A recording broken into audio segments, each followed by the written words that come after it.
좋으신 하나님의 은혜가 우리 모두 함께 하시기를 주님의 이름으로 축원합니다. 오늘 함께 보실 하나님의 말씀은 욥기 41장입니다.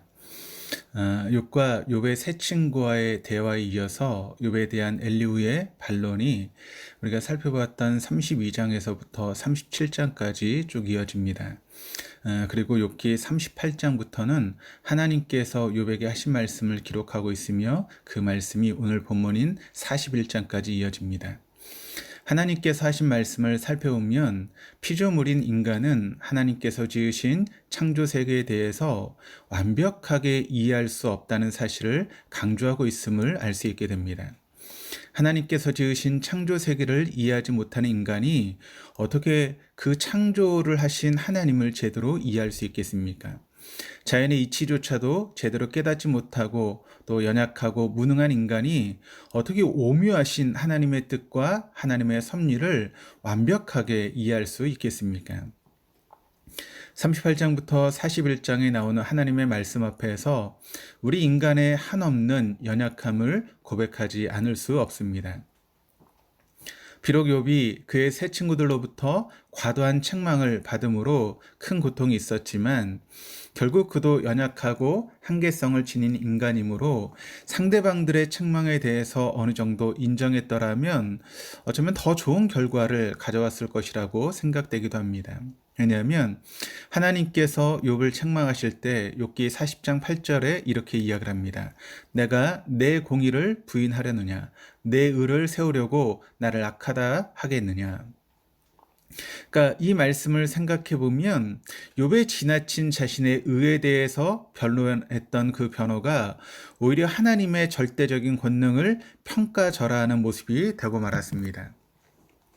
물론 욥이 의도한 것은 친구들의 공격에 대한 자기 변호였지 하나님을 의도적으로 불신하거나 비하려고 하지는 않았습니다. 하지만 자기 변호와 자기 논리를 너무 강하게 전개하다 보니 하나님의 공의로움과 크신 능력이 강조되지 못하고 퇴색되고 말았던 것입니다. 그래서 하나님께서 욥을 깨우쳐 주시려고 욥에게 나타나셨습니다. 그것도 조용히 나타나신 것이 아니라 폭풍우 가운데서 나타나셔서 욥을 책망하셨습니다. 인간은 자연 세계가 평온할 때는 자연의 오묘함을 잊을 때가 많이 있습니다. 자연을 지으시고 그 자연을 움직이시는 분이 절대자 하나님이심을 놓칠 때가 많이 있습니다. 인간은 태풍, 화산, 지진 등과 같은 자연의 큰 변화에 두려움을 느끼는 동시에 자연의 힘을 마음대로 막을 수 없음에 인간의 한계성을 깨닫게 됩니다. 그때 중요한 점은 인간이 그 자연의 힘을 두려워해야 할 것이 아니라 그 자연을 움직이시는 보이지 않는 하나님을 두려워해야 합니다. 지금 우리가 코로나로 인해서 여러 가지로 어려움을 당하고 있습니다. 조그만 그런 바이러스 하나로 인해서 전 세계가 어려움을 당하고 있고 또 목숨을 잃고 또 모든 고통 가운데 있음을 보게 됩니다. 그 작은 바이러스 하나도 제대로 다스리지 못하는 인간, 그것이 바로 우리의 실존이라는 것이죠. 폭풍우 가운데 나타나신 하나님께서는 욥에게 이러한 점을 다시 한 번 더 상기하도록 하기 위함이었으리라고 생각됩니다. 왜냐하면 하나님께서 계속해서 자연 세계의 오묘함을 두고 질문하고 있기 때문에 그러합니다. 오늘 41장은 하나님께서 욥에게 하신 말씀 중에 마지막 장으로서 우리에게 어떤 하나의 존재에 대해서 언급하시는데 앞에 나오는 38장에서 40장과는 좀 다른 점이 있다면 앞에 부분은 짧게 언급하고 지나갔는데 오늘 말씀은 한 장을 다 할애해서 비교적 많은 분량을 이 존재와 연관하여 언급하고 있다는 것입니다. 그 존재는 바로 리워 야단입니다. 이 리워 야단은 성경에 5회 등장하고 있습니다. 그러니까 우리가 전에 보았던 개역 성경에는 이 리워 야단을 악어로 번역해서 그렇게 이야기를 했는데 악어로 번역하는 것보다는 리워 야단이라고 하는 고유명사로 간주하며 음역하는 것이 더 합당하다고 보았기에 이 개역 개정 성경에서는 악어로 번역하지 않고 리워 야단으로 표기하고 있습니다.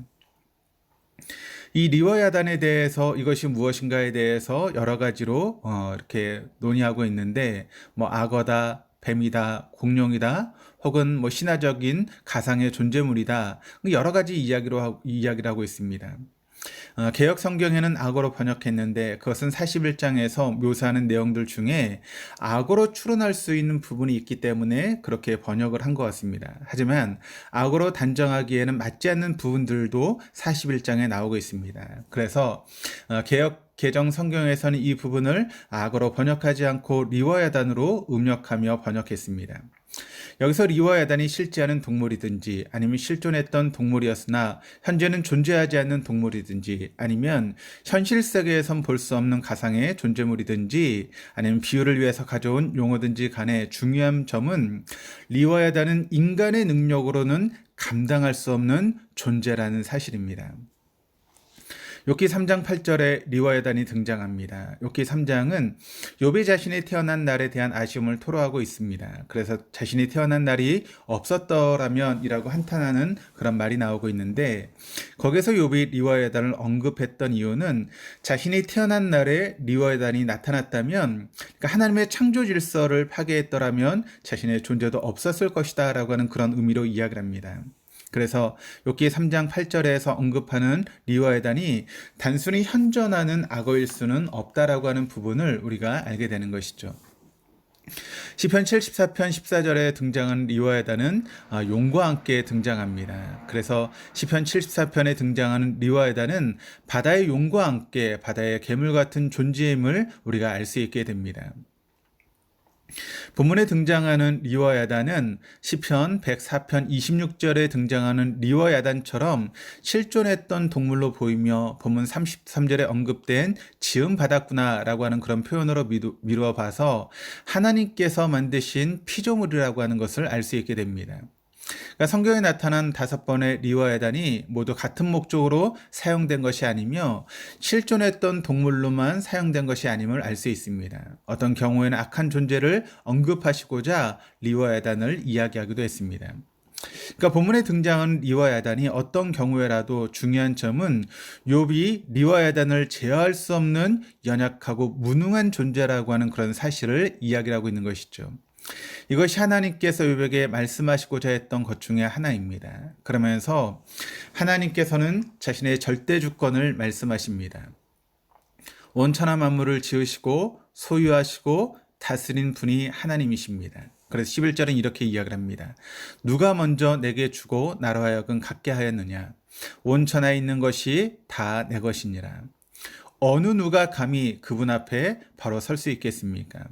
하나님의 피조물인 리워야단과 40장에 언급하는 베헤못조차 제어할 수 없는 연약한 존재가 바로 우리 인간인데 그 리워야단을 지으신 하나님께 누가 감히 논쟁하거나 대항할 수 있겠습니까? 10절이 이렇게 이야기를 합니다. 아무도 그것을 격동시킬 만큼 담대하지 못하거든 누가 내게 감히 대항할 수 있겠느냐. 우리 인간은 제 아무리 많이 배우고 많이 수련하고 많이 경험하고 수없이 많은 날들을 살았다 할지라도 하나님 앞에는 마치 우주 앞에 좁쌀 같은 존재입니다. 그런데 하나님을 잘 안다고 서로 논쟁하고 잘난 체 하는 것이 과연 옳은 일이겠습니까? 자신의 존재의 기원, 성장, 그리고 종말의 세세한 것조차 모르면서 어떻게 자신을 지으시고 주관하신 하나님을 잘 안다고 교만할 수 있겠습니까? 우리 몸 안의 세포수, DNA 수와 그 배열을 완전히 분석해낼 수 있습니까? 아니면 자신의 마음이라도 제대로 파악하며 조절할 수 있습니까? 책을 좀 많이 읽었다거나 많이 배웠다고 해서 우리가 여러분 잘난 체 할 수 있는 것일까요? 나 자신을 잘 아는 것이 중요합니다. 그런데 나를 알려면 인간을 연구할 것이 아니라 하나님을 알아야 됩니다. 하나님을 잘 모르니 자신을 모르게 되고 자신을 모르니 자기를 드러내는 교만함에 빠지게 됩니다.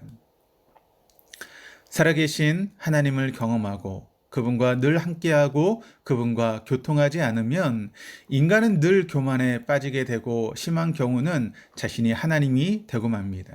그러므로 하나님을 생각하고 하나님의 뜻을 깨달아 살아야 합니다. 우리 모두 오늘 하루도 절대자 주권자이신 하나님을 바라보며 그분 앞에 겸손함으로 하루하루 삶을 살아갈 수 있는 저 여러분의 삶이 될 수 있기를 주님의 이름으로 축원합니다. 기도하시겠습니다. 절대 주권자 되신 하나님 아버지, 저희들의 인생을 주관하시고 이끌어 주심에 감사드립니다. 아버지의 은혜가 없으면 제 아무리 많은 지식을 가졌더라도 교만해질 수밖에 없음을 고백합니다. 아버지의 은혜와 계신 성경이 없다면 하나님을 알아갈 수조차도 없으며 저희들은 무지함으로 죄악된 세상에 빠져 죽을 수밖에 없음을 고백합니다. 하나님께서 주신 성경 말씀을 통해 아버지를 더욱더 잘 알아가고 온전히 순종하는 자 되게 인도하여 주옵소서. 예수 그리스도 이름으로 기도드립니다. 아멘.